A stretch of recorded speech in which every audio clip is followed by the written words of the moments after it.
அடுத்த நாள் காலை பொழுது ஸ்வேதாவுக்கும் சதீஷுக்கும் இனிமையாகவே விடிந்தது. எப்பொழுது போலவும் சிறு கூடலுடனே அவர்கள் எழுந்து குளித்து முடித்துவிட்டு அறையை விட்டு வெளியே வந்து அத்தை என்று கூப்பிட்டாள். என்னம்மா ஸ்வேதா, குளிச்சுட்டு சீக்கிரமா வந்துட்ட போல என்று சொல்லவும், ஆமாத்த, எல்லா சொந்தக்காரவங்களும் போயிட்டாங்க, நீங்க மட்டும் தனியா இருப்பீங்க இல்ல, அதனாலதான் உங்க கூட நானும் சேர்ந்து வேலை செய்யலான்னு சொல்லிட்டு வந்துட்டேன் என்று சொல்லவும், இங்க பாரு ஸ்வேதாமா, இங்க எந்த வேலையுமே இருக்காது, நானே சும்மா தான் உட்கார்ந்துருக்கேன். நம்ம வீட்டுல எல்லாத்துக்குமே ஆளுங்க இருக்காங்க, அவங்க பாத்துப்பாங்க. கிச்சன்ல மட்டும்தான் நான் போய் சமைப்பேன். ஏன்னா நான் சமைச்சா மட்டும்தான் எனக்கு திருப்தியா இருக்கும். மற்ற வேலையெல்லாம் அவங்க பாத்துப்பாங்க. சரி, இப்படி வந்து உட்காரு என்று சொல்லவும், அவர்கள் இருவரும் சோபாவில் வந்து அமர்ந்து அப்படியே பேசிக் கொண்டிருந்தார்கள். ஸ்வேதா, அம்மாவும் அப்பாவும் வரன்னு சொன்னாங்களே, சென்னை வந்துட்டாங்களா என்று கேட்கவும், ஆமாம், எனக்கு போன் போட்டாங்க, நான் தான் உங்ககிட்ட சொல்ல மறந்துட்டேன். 2 வார்த்தை தான் பேசினாங்க, நான் தூங்கிட்டு இருக்கவுமே அம்மா போனை வச்சிட்டாங்க என்று சொன்னாள். அப்படியா, எங்க தங்கியிருக்காங்க என்று கேட்கவும், நாராயண மாமா வீட்டுல தான் தங்கி இருக்கிறதா சொன்னாங்க என்று சொன்னாள். ஓ அப்படியா, சரிம்மா, சரி, நம்ம ஒண்ணு பண்ணலாம். நம்ம காலை டிஃபனை சாப்பிட்டுட்டு உனக்கு சில திங்ஸ் எல்லாம் வாங்கணும்னு சொன்னல, அதெல்லாம் நம்ம போய் வாங்கிட்டு வந்துடலாம் என்று அவள் கேட்கவும், சரிங்க அத்தை, போயிட்டு வந்துடலாம் என்று சொன்னாள். ஸ்வேதாமா, நீ வரக்கூடாது, நீ வீட்லயே இருமா, நான் போயிட்டு வந்துடுறேன், நீ வீட்டுல ரெஸ்ட் எடுத்துடீரி, நீ வெளியில எல்லாம் வர வேணாம் என்று சொல்லவும், சரி என்று சொல்லி அப்படியே இருவரும் பேசிக்கொண்டு விட்டு கால உணவை அவர்கள் தயார் செய்து இருக்கவும், சதீஷும் எழுந்து குளித்து முடித்து அவனும் கீழே வந்தான். கீழே வந்த ஸ்வேதா கீழே அமர்ந்திருக்கவும், ஸ்வேதாவின் அருகில் வந்து, என்ன ஸ்வேதா, என்னை எழுப்பாம நீ பாட்டுக்கு கீழே வந்துட்ட, நான் முழிச்சு உன்னை தேடினேன் தெரியுமா என்று சொல்லவும், அப்படியா, என்ன தேடினீங்களா, எதுக்காக தேடினீங்க என்று அவள் கேட்க, என்ன தெரியாத மாதிரி கேக்குற, என்னுடைய ஸ்வேதாவை நான் எதுக்காக தேடுவேன்னு உனக்கு தெரியாதா? தெரியும், நீங்க எதுக்காக தேடுவீங்கன்னு தெரியும். நீங்க பேசி பேசி உங்க பக்கம் வர வைக்கிறதுக்காக தேடி இருப்பீங்க என்று அவள் சொல்லவும், பரவாயில்லையே, என்னுடைய ஸ்வேதா என்னை கரெக்டா தெரிஞ்சு வச்சிருக்காளே என்று அவன் சொல்லவும், நீங்க எப்படின்னு நான் தெரிஞ்சுக்காம இருக்க முடியுமா என்று சொல்லி அப்படியே இருவரும் பேசிக்கொண்டிருந்தார்கள். அப்புறம் ஸ்வேதா, நல்லா அசந்து தூங்கிட்டு இருந்தப்ப உனக்கு போன் வந்துச்சு, யார் போன் போட்டா என்று கேட்கவும், அம்மா தான் போன் போட்டாங்க, நான் தூங்கிட்டு இருக்கேன்னு சொல்லவும் போனை வச்சிட்டாங்க என்று சொல்லி அவனிடம் அப்படியே பேசிக்கொண்டிருந்தாள். சரி சதீஷ், நம்ம மேலே போயிட்டு, அம்மா போன் போட்டாங்க, நான் போய் அம்மா கிட்ட கொஞ்ச நேரம் பேசிட்டு வரேன் என்று சொல்லவும், சரி என்று அவள் அங்கிருந்து கிளம்பவும், என்னம்மா எங்க போற என்று அத்தை கேட்கவும், அத்தை, அம்மா நைட்டு போன் போட்டாங்க, நான் பேசவே இல்லை, அதான் போய் அம்மா கிட்ட பேசிட்டு வரேன் என்று சொன்னாள்.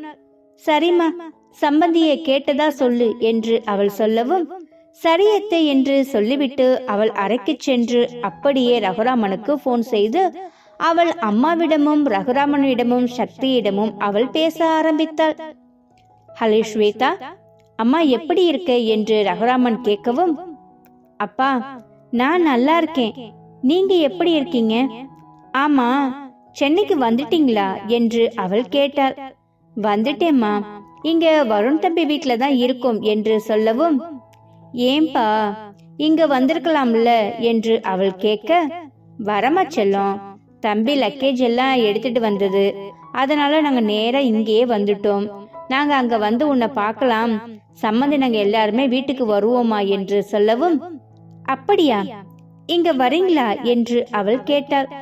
ஆமா ஸ்வேதா, உன்னை பார்க்கணும் போல இருக்கு, அதனால நாங்க எல்லோருமே அங்க வருவோம் என்று சொல்லி அவர்கள் சொல்லவுமே, ரொம்ப சந்தோஷம் அப்பா, அம்மா எங்கே என்று அவள் கேட்டாள். இதோ பக்கத்துலதான் இருக்கா, கொடுக்கிறேன் என்று சொல்லி லக்ஷ்மியிடம் போனை கொடுக்கவும், ஸ்வேதா எப்படி இருக்க, நல்லா இருக்கியா, அப்புறம் உங்க மாமியார் வீடு எல்லாம் உனக்கு பிடிச்சிருச்சா, அங்க எல்லாரும் உன்னிடம் நல்லா பேசுறாங்களா என்று அம்மா கேட்கவும், அம்மா இங்க எல்லாரும் ரொம்ப நல்லா பேசுறாங்க, எல்லாருமே நல்லா பழகுறாங்க, எந்த பிரச்சனையும் இல்ல. நான் இங்க தங்கமா இருக்கேன். அத்தை என்ன ஒரு வேளையுமே பார்க்க விட மாட்டேங்கிறாங்க. நான் நம்ம வீட்டுல இருக்கிற மாதிரி தான் இங்கேயும் இருக்கேன், எந்த பிரச்சனையும் இல்லை என்று அவள் சொல்லவும், ரொம்ப சந்தோஷமா, இதுக்கு தான் நாங்க ஆசைப்பட்டோம். சரிம்மா, அப்பா சொன்ன மாதிரி நாங்க உன்னை பாக்குறதுக்கு வரோம் என்று அவள் சொல்லவும், சீக்கிரமா வாங்கம்மா, உங்களை எல்லாம் பார்க்கணும்னு எனக்கு ஆசையா இருக்கு. அம்மா, சக்தி எங்கம்மா என்று அவள் கேட்டாள். இந்தா இருக்காமா, கொடுக்கிறேன் என்று சொல்லவும், சக்தியிடம் போனை கொடுக்கவுமே, சக்தி நல்லா இருக்கியா, எப்படி இருக்க? நல்லா இருக்கேன், நீ எப்படிக்கா இருக்க என்று சொல்லி அவர்கள் அப்படியே பேசிக்கொண்டு விட்டு பிறகு மாலை வரோம் என்று சொல்லிவிட்டு அவர்கள் போனை வைத்தார்கள். போனை வைத்த பிறகு சந்தோஷமாக ஸ்வேதா கீழே சென்று, அத்தை அத்தை என்று கூப்பிட்டாள். என்னம்மா, என்ன ஸ்வேதா, ரொம்ப சந்தோஷமா இருக்க, என்ன விசேஷம்? அம்மா அப்பா கிட்ட பேசவும் உன்னுடைய முகம் ரொம்ப ஜொலிப்பா இருக்கே என்று அவள் கேட்கவும், அத்தை, அம்மா அப்பா சக்தி எல்லாருமே சென்னை வந்துட்டாங்களாம், சாயந்தரம் என்ன பார்க்க வரேன்னு சொல்லியிருக்காங்க, எனக்கு ரொம்ப ஹாப்பியா இருக்கு என்று அவள் சொல்லவும், ஓ அப்படியா, சம்மந்தி வீடு இங்க வரேன்னு சொல்லியிருக்காங்களா, எனக்கு ரொம்ப சந்தோஷமா. சரி, நான் அவங்க வரட்டும், நம்ம மத்ததெல்லாம் அப்புறமா என்ன பண்ணலாம் ஏது பண்ணலான்னு என்று யோசிக்கலாம். அதுக்கு முன்னாடி உனக்கு வாங்க வேண்டிய திங்ஸ் எல்லாமே நான் போயிட்டு வாங்கிட்டு வந்துடுறேன். உனக்கு பசித்தால் டைனிங் டேபிள்ல எல்லாமே இருக்கு, நீ சாப்பிடு. அப்படி இல்லாட்டினா நான் அத்தை வந்து விடுவேன், வந்ததுக்கு அப்புறமா எல்லாரும் ஒன்னா உட்கார்ந்து சாப்பிடலாம் என்று சொல்லவும், சரியா, நீங்க வந்ததுக்கு அப்புறமா எல்லாரும் ஒன்னாவே உட்கார்ந்து சாப்பிடலாம், எனக்கு அவ்வளவா பசியே இல்லை என்று அவள் சொன்னாள். சரி என்று சதீஷின் அம்மா சில பொருட்களை வாங்குவதற்கு அவள் வெளியே சென்று விட்டாள். குமார் அவருடைய வேலையை பார்ப்பதற்காக ஆபீஸுக்கு சென்று விட்டார். வீட்டில் சதீஷ் ஸ்வேதாவும் தனியாகவே இருந்தார்கள். வேலையாட்கள் அவரவர்கள் வேலையை பார்த்து கொண்டிருந்தார்கள். ஹாலில் உட்கார்ந்திருந்த ஸ்வேதா அறைக்கு சென்று சிறிது நேரம் ஓய்வெடுக்கலாம் என்று அவள் நினைத்து அறைக்கு சென்றாள். அறைக்கு செல்லவுமே அங்கு சதீஷ் அமர்ந்திருந்தான். என்ன, நீங்க எங்கேயும் போகலையா என்று கேட்கவும், அப்பா ஒரு வாரத்துக்கு ஆபீஸ் பக்கமே வர வேணான்னு சொல்லிட்டாரு, எனக்குமே போர் அடிக்குது, என்ன பண்றதுன்னு தெரியல என்று அவன் சொல்லவும், நம்ம ஏதாச்சும் விளையாடலாமா என்று அவர்கள் கேட்கவும், உனக்கு என்ன விளையாட தெரியும் என்று அவன் கேட்க, எனக்கு எதுவுமே விளையாட தெரியாது, நீங்க சொல்லி கொடுங்க, நான் விளையாடுறேன் என்று சொல்லவும், ஸ்வேதா நம்ம கேரம் போர்டு விளையாடலாமா என்று சொல்லி அவர்கள் இருவரும் அப்படியே கேரம் போர்டு விளையாடி கொண்டிருந்தார்கள். என்ன ஸ்வேதா, நீ ஒரு பக்கம் அடிக்கிற, காய் ஒரு பக்கம் போகுது, நான் சொன்னேன்ல எனக்கு விளையாட தெரியாது, நீங்க சொல்லி கொடுங்க, நான் விளையாடுறேன் என்று சொல்லவும், ஸ்வேதாவின் பக்கத்தில் சேரை போட்டுக்கொண்டு அவள் கையை பிடித்து, இப்படி அடிக்க வேண்டும், அப்படி அடிக்க வேண்டும் என்று அவன் சொன்னான். அவன் சொல்லிக் கொடுக்க கொடுக்க ஸ்வேதாவும் அப்படியே செய்தாள். ஆனால் ஸ்வேதாவின் பக்கத்தில் சதீஷ் செல்லவுமே ஸ்வேதாவின் கையை பிடிக்கவுமே அவனுக்கு ஒரு மாதிரியாக ஆகிவிட்டது. அவன் சொல்லிக் கொடுக்க அவள் அங்கு விளையாடி கொண்டிருந்தாலும் அவனுடைய கண்கள் ஸ்வேதாவையே பார்த்து கொண்டிருந்தது. சிறிது நேரத்திற்கு பிறகு ஸ்வேதா சதீஷை பார்க்கவும், சதீஷ் பாத்தீங்களா, சொல்லி கொடுக்கறோன்னு சொல்லிட்டு நீங்க என்னையே பார்த்துட்டு இருக்கீங்க, போங்க என்று சொல்லவும், என்னன்னு தெரியல ஸ்வேதா, நீ பக்கத்துல இருந்தால உன்னை நான் பார்த்துக்கிட்டே இருக்கணும் போல எனக்கு இருக்கு, அதான் என்னன்னு தெரியல என்று அவர்கள் சொல்லி அப்படியே பேசிக்கொண்டு விட்டு அவர்களுடைய சிறு சிறு கூடலையும் செய்து கொண்டார்கள்.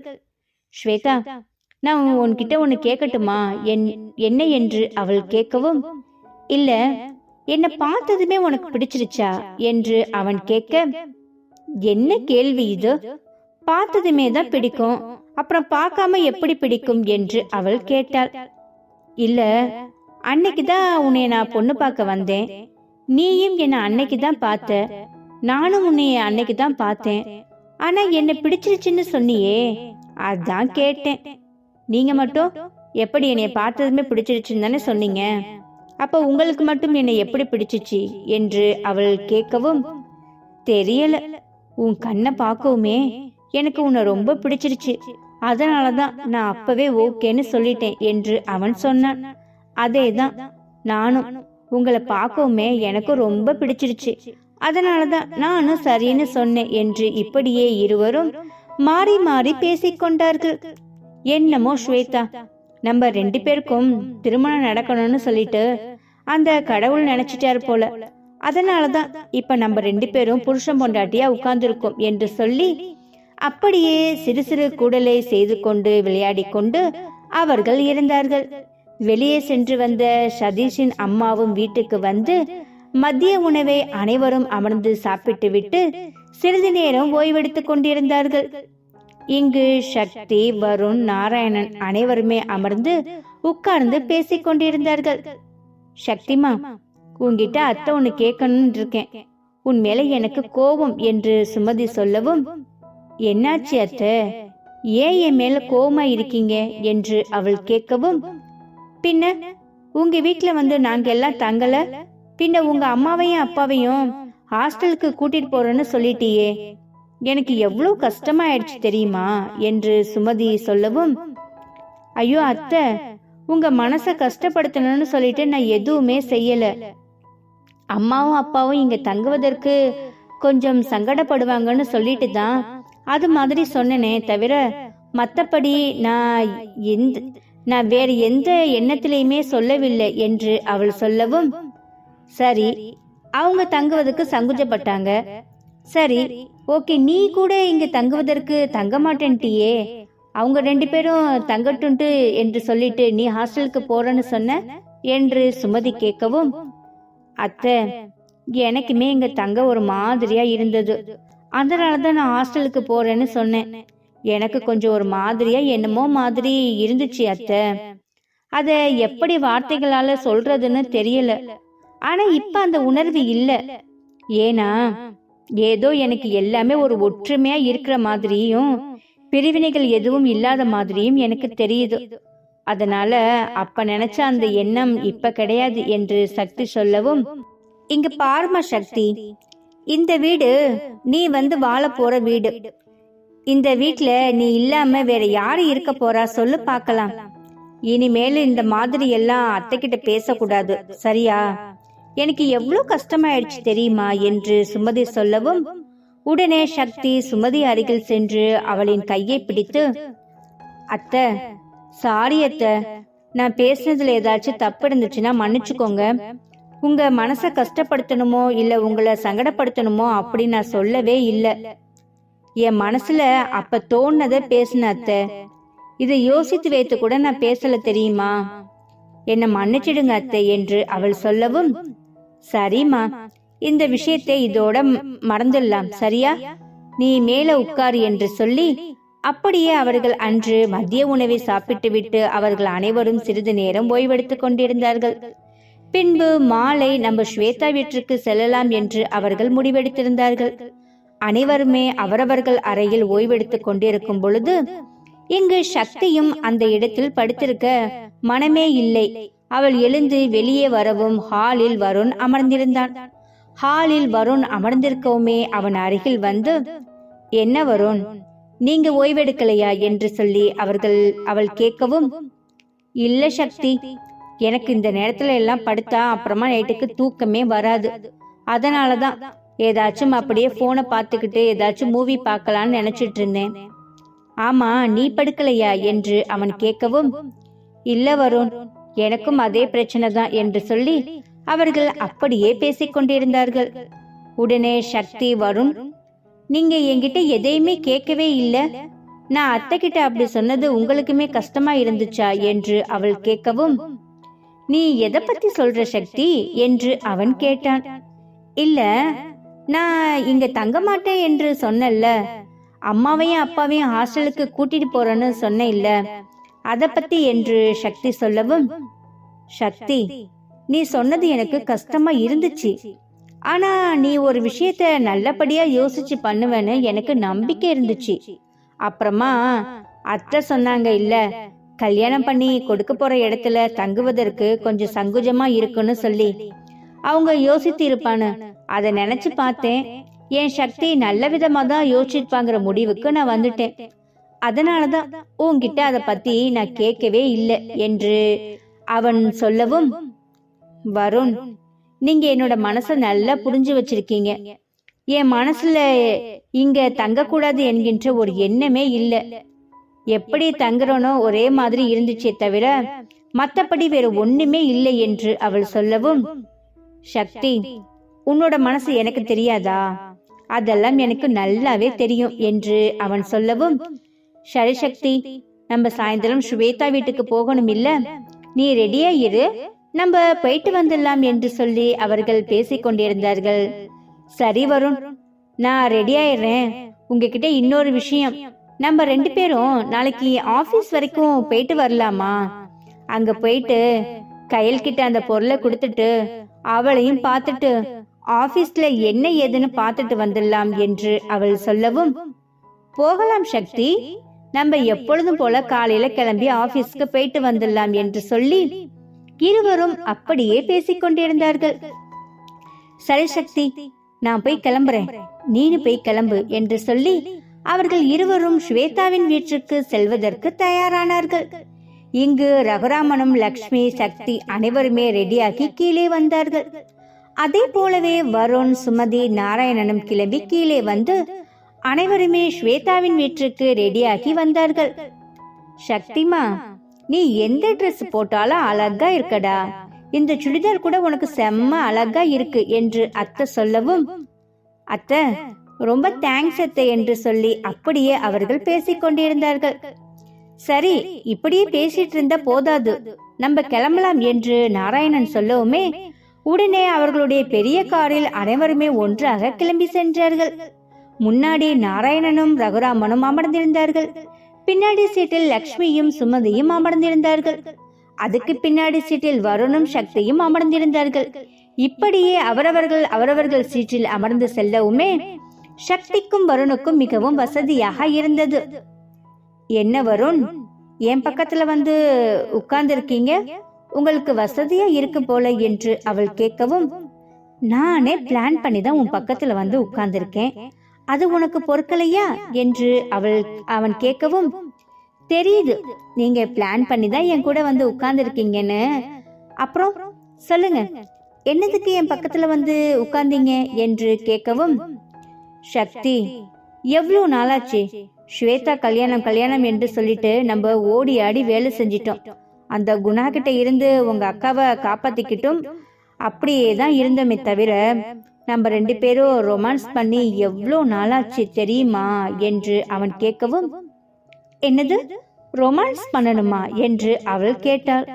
ஆமா, ரொமான்ஸ் பண்ண வேண்டாமா, பின்ன இப்படியே நம்ம காலத்தை போக்கணுமா என்று சொல்லி அவன் கேட்கவும், நான் அப்படி சொல்லல, ரொமான்ஸ் பண்ண வேண்டியதுதான்.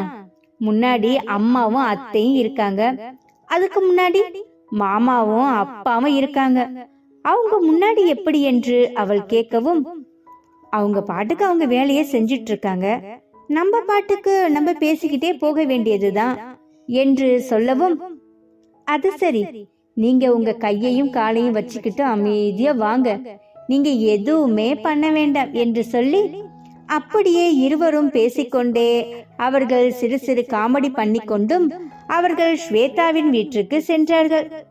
இப்படியே பேசிக்கொண்டு விட்டு அவர்கள் ஸ்வேதாவின் வீட்டிற்கு சென்று அடைந்தார்கள்.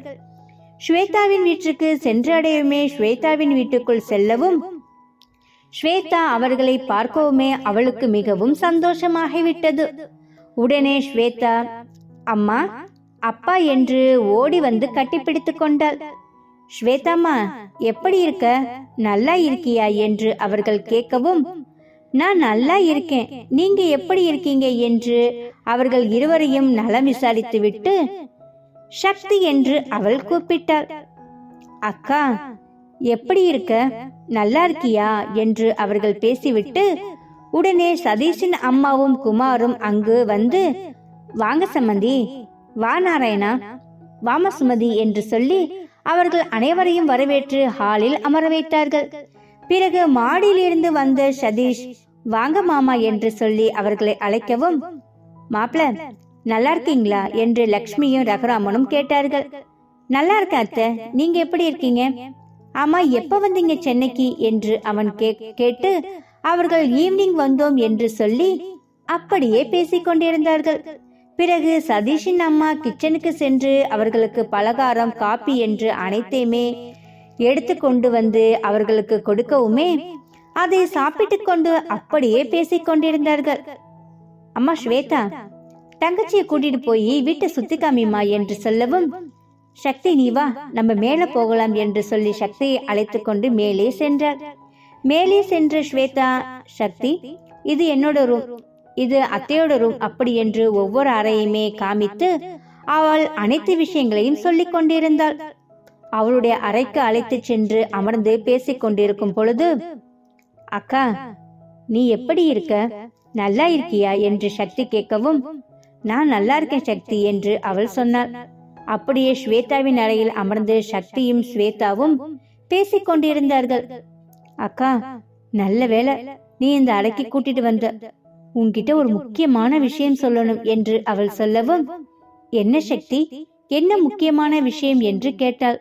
ஒரு நிமிஷம் இரு என்று அவள் எழுந்து அறையின் வெளியே சென்று யாராவது வருகிறார்களா என்று பார்த்துவிட்டு அறையின் கதவை சாத்திவிட்டு உள்ளே வந்து, அக்கா நான் ஒரு விஷயம் சொல்றேன், அந்த விஷயத்தை கேட்டுட்டு நீ அதிர்ச்சி அடைஞ்சிடாத சரியா? நீ அதிர்ச்சி அடைகிற மாதிரி அப்படி பெரிய விஷயம் கிடையாது, ஆனால் நீ ஷாக் ஆகாத அந்த விஷயத்தை கேட்டா என்று அவள் சொல்லவும், சக்தி என்ன விஷயம்னு சொல்லு, எனக்கு மனசெல்லாம் ஒரு மாதிரியா இருக்கு என்று அவள் சொல்லவும், அக்கா நேற்று நம்ம வீட்டுக்கு யார் வந்தாங்க தெரியுமா என்று அவள் கேட்டாள். யார் வந்தாங்க என்று அவள் கேட்கவும், அந்த குணாவும் அவங்க அம்மாவும் நம்ம வீட்டுக்கு வந்தாங்க அக்கா. என்னது, அந்த குணாவும் நம்ம வீட்டுக்கு வந்தானா? அப்பா சும்மாவா விட்டாரு? வருண் இருந்திருப்பாரு, அவரும் சும்மாவா விட்டாரு? 4 வார்த்தை நாக்க புடுக்கிற மாதிரி கேட்டு அவங்க 2 பேரையும் அசிங்கப்படுத்தி இருக்க வேண்டியது தானே என்று அவள் ஆதங்கத்தோடு சொல்லவும், அப்படிதான் கேட்கலான்னு நாங்களும் இருந்தோம், ஆனா பொசுக்குன்னு அவங்க ஒரு வார்த்தையை சொல்லவுமே எங்களுக்கு அப்படியே ஷாக் ஆயிடுச்சு என்று அவள் சொல்லவும், அப்படி என்ன சொன்னாங்க என்று அவள் கேட்டாள். அவங்க 2 பேரும் நம்ம வீட்டுக்கு வந்ததே அவங்க செஞ்ச தப்ப நம்ம கிட்ட சொல்லி மன்னிப்பு கேட்பதற்குத்தான். அந்த குணா நம்ம அப்பா காலில் விழுந்து மன்னிப்பு கேட்டு, நீங்க மன்னிச்சாதான் எனக்கு திருப்தியா இருக்கும்னு சொல்லி அவன் அப்பா காலிலேயே விழுந்துட்டான். அவங்க அம்மாவும் உன்னை கடத்திட்டு போனது தப்பு, என் பையன் ரொம்ப பெரிய தப்பு பண்ணிட்டான், அவனை மன்னித்து விடுங்கள் என்று சொல்லி அந்த அம்மாவும் மன்னிப்பு கேட்டாங்க. அப்புறமா அவங்கள பார்க்கவே ரொம்ப பாவமா இருந்துச்சு, அதனால அப்பா மன்னிக்கிறதுக்கு நான் ஒன்றும் பெரிய ஆளு இல்ல, நீங்க திருந்திட்டேன்னு சொன்னீங்க இல்ல, அதுவே எனக்கு சந்தோஷம்னு சொல்லிட்டு அவங்களுக்கு அப்பா காப்பி எல்லாம் கொடுத்து அனுப்பிவிட்டார் என்று சொல்லவும், சக்தி உண்மையாலுமே அந்த குணா திருந்திதான் அப்பா கிட்ட மன்னிப்பு கேட்டானா, இல்ல மறுபடியும் நம்மள பழி வாங்குறதுக்கு வந்திருக்கானா என்று ஸ்வேதா சந்தேகத்தோடு கேட்கவும், இல்ல அவன் பேசினதெல்லாம் வச்சு பார்க்கும்போது அவன் திருந்திட்டான்னு தான் நினைக்கிறேன், ஏன்னா வருணும் அப்படிதான் சொன்னாரு என்று சக்தி சொல்லவும், அவர் திருந்தினா எனக்கு ரொம்ப சந்தோஷம்தான், அப்பாவும் அம்மாவும் அவனுடைய பிரச்சனை இல்லாம அங்க இருந்த சந்தோஷம் என்று சொல்லி அப்படியே இருவரும் பேசிக் கொண்டிருந்தார்கள். சரிக்கா, நம்ம இங்க வந்து ரொம்ப நேரம் ஆச்சு, நம்ம 2 பேரும் பேசிட்டு இருக்கவும் அப்புறம் யாராவது என்ன ஏதுன்னு கேட்க போறாங்க, நம்ம கீழே போகலாம் என்று சொல்லி அப்படியே இருவரும் கீழே சென்றார்கள். அங்கு அவர்கள் அனைவருமே பேசிக்கொண்டிருந்தார்கள். என்னம்மா ஸ்வேதா, தங்கச்சி கிட்ட அப்படி என்ன ரகசியம் பேசிட்டு இருந்தீங்க மேலே என்று அத்தை கேட்கவும், அத்தை நம்ம வீட்டுல சுத்தி காமிச்சிட்டு அப்படியே சுத்திக்கிட்டு பல விஷயங்களே பேசிட்டு உட்கார்ந்து இருந்தோம், டைம் போனதே தெரியல என்று ஸ்வேதா சொல்லவும், உடனே லக்ஷ்மி, இவங்க 2 பேரும் இப்படிதான் சம்மந்தி, வீட்லயும் அறைக்குள்ள போயிட்டு அவங்க என்னதான் பேசுவாங்கன்னு தெரியாது, ஆனா அக்காவும் தங்கச்சி சிரிச்சுக்கிட்டே இருப்பாங்க என்று சொல்லி அவள் சொல்லவும், ஒரு வீட்டுல அக்கா தங்கச்சி என்றால் அப்படிதான் இருப்பாங்க, இதுக்கு தானே அக்கா தங்கச்சி என்று நம்ம கேட்கறது. என் கூட பிறந்தவங்களே 4-5 அக்கா தங்கச்சி, நாங்களும் இப்படிதான் இருப்போம் என்று சொல்லி அவர்கள் அப்படியே சிரித்து மகிழ்ச்சியாக பேசிக்கொண்டு விட்டு அனைவருமே ஸ்வேதாவை பார்த்துவிட்டு அங்கிருந்து கிளம்பலாம் என்று முடிவுக்கு வந்தார்கள். என்ன சம்பந்தி, இப்பதான் வந்தீங்க, வந்ததுமே கிளம்புறேன்னு சொல்றீங்க, கொஞ்ச நேரம் இருந்துட்டு போகலாமே என்று சொல்லவும், இல்ல சம்பந்தி, இங்கிருந்து நாங்க ரொம்ப தூரம் போகணும், இன்னும் 2 நாள்ல ரிசப்ஷன் இருக்குல்ல, கண்டிப்பா அதுல வந்து கலந்துக்கிறோம், நாங்க இப்ப போயிட்டு வரோம் என்று சொல்லவுமே உடனே ஸ்வேதாவுக்கு கவலையாக ஆகிவிட்டது. அம்மா அப்பா அனைவருமே கிளம்புகிறார்கள் என்று சொல்லவும் உடனே சக்தியிடம் வந்து, சக்தி கிளம்புறீங்களா என்று அவள் கேட்க, நான் இப்ப போயிட்டு உன்னுடைய ரிசப்ஷனுக்கு நான் சீக்கிரமா வந்துடுறேன், நீ கவலைப்படாத என்று சொல்லி அப்படியே பேசிவிட்டு அவர்கள் அனைவரும் ஸ்வேதாவிடமும் சதீஷ் குடும்பத்திடமும் சொல்லிவிட்டு அவர்கள் வீட்டிற்கு கிளம்பினார்கள். வீட்டிற்கு கிளம்பி அவர்கள் போய்கொண்டிருக்கும் பொழுது, சக்திமா, அக்காவும் தங்கச்சியும் ரொம்ப நேரமா பேசிட்டே இருந்தீங்களே, என்ன சொன்னா அக்கா என்று கேட்கவும், எல்லாருமே ரொம்ப நல்லா பாத்துக்கிறாங்கன்னு சொன்னான், அவ அங்க ரொம்ப சந்தோஷமா இருக்கான்னு சொன்னான், எனக்கு இங்க எல்லாருமே என் மேல ரொம்ப பாசம் வச்சிருக்காங்கன்னு சொன்னான், அதுதான்ப்பா சொன்னா, அவ சந்தோஷமா இருக்கான்னு மட்டும்தான் சொன்னான், வேற எதுவுமே என்னிடம் சொல்லவில்லை என்று சொல்லவும் உடனே நாராயணன், நான் சொல்லல, குமாரு ரொம்ப தங்கமானவன், அவ மருமகளை நல்லா பாத்துப்பான், ரொம்ப சந்தோஷமா வச்சுக்குவான், நீங்க கவலைப்படாதீங்க என்று சொல்லி அப்படியே அவர்கள் பேசிக்கொண்டிருந்தார்கள். வரும்போது நாராயணன் கார் ஓட்டிக்கொண்டு வந்தார். போகும்போது வருண் தான் அந்த காரை ஓட்டிக்கொண்டு வந்தான். அவனுக்கு கை சரியில்லை என்று அப்பா காரை ஓட்டவும், இவ்வளவு தூரம் நீங்கள் டிராவல் பண்ண வேண்டாம் என்று அந்த காரை இப்பொழுது வருண் ஓட்டிக்கொண்டு சென்றான். இப்படியே காரை ஓட்டிக்கொண்டு அவர்கள் வீட்டையும் சென்றடைந்தார்கள். வீட்டிற்கு சென்ற பிறகு அனைத்து வேலைகளையும் முடித்துவிட்டு அன்று இரவு அவர்கள் சாப்பிட்டு விட்டு அவர்கள் உறங்குவதற்கு சென்றார்கள். ஆனால் சக்திக்கு உறக்கமே வரவில்லை.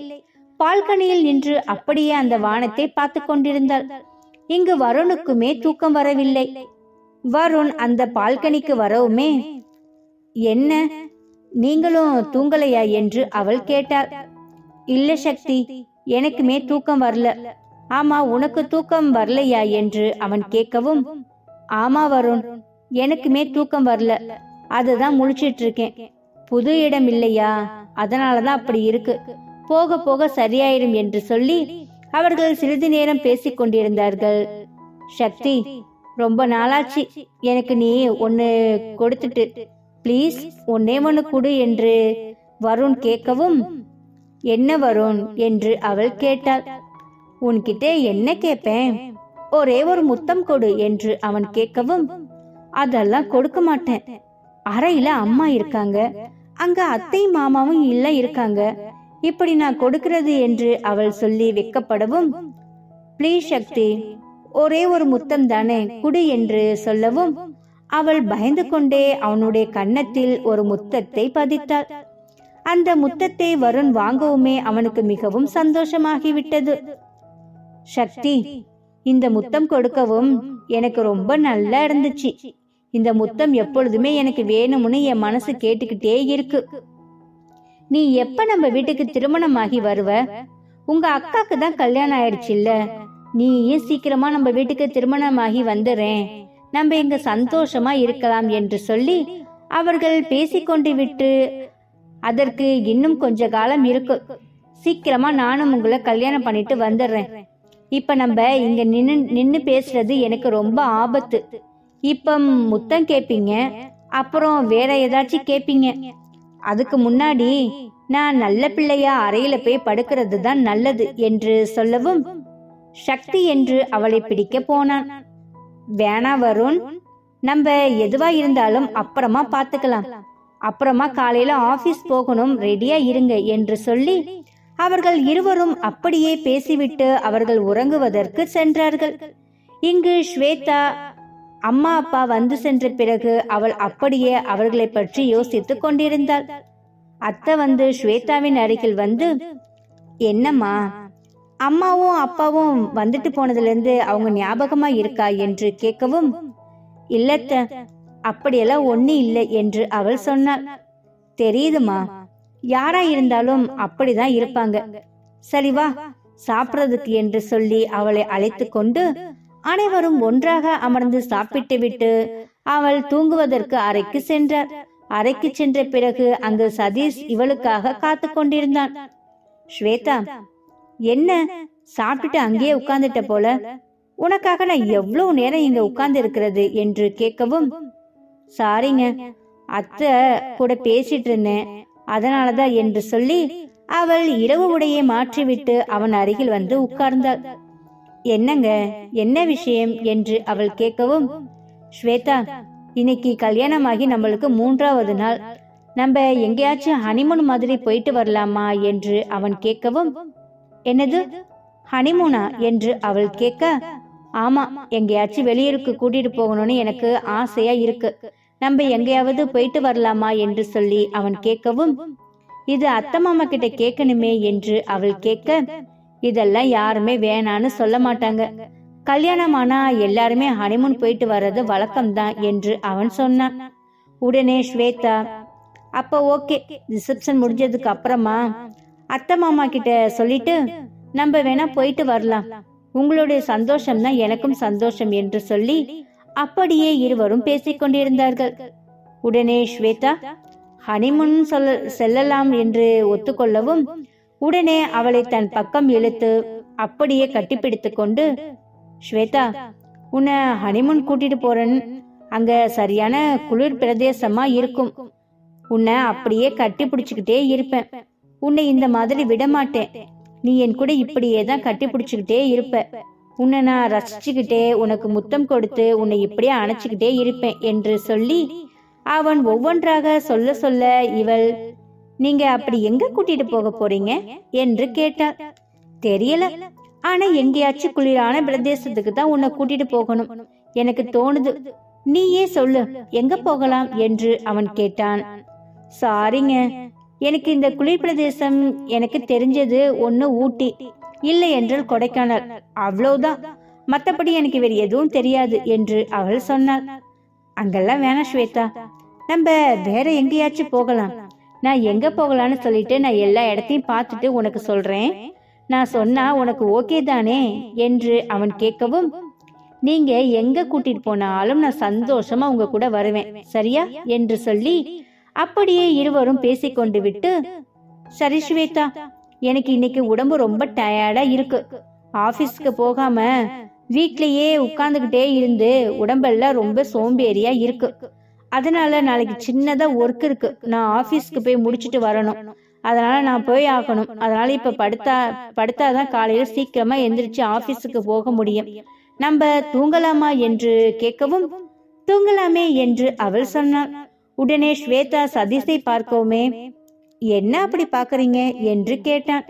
இல்ல, தூங்கலான்னு சொன்னாலே சார் ரொமான்ஸ் ஆயிடுவீங்க, இன்னைக்கு எதுவுமே சொல்லாம தூங்கலான்னு சொல்லிட்டீங்களே, அதுதான் பார்த்தேன் என்று சொல்லவும், நான் தூங்கலான்னு சொன்ன உடனே உன்னை பார்த்தா நீ ஏதாச்சும் தப்பா எடுத்துப்ப, அதனாலதான் நீ லைட்ட எல்லாம் ஆஃப் பண்ணிட்டு என் பக்கத்துல வந்ததுக்கு அப்புறமா என்னுடைய சேட்டைய உங்ககிட்ட செஞ்சிடலான்னு பார்த்தேன், அதுக்குள்ளாட்டி நீயே கண்டுபிடிச்சிட்ட, சரி வா நம்ம காதல் பண்ணிக்கிட்டு நம்ம காமலீலை பண்ணலாம் என்று சொல்லி அப்படியே இருவரும் கட்டிப்பிடித்து கொண்டு அவர்களுடைய காமத்தை வெளிப்படுத்திக் கொண்டும் அவர்கள் அன்று உறங்கிக் கொண்டு இருந்தார்கள்.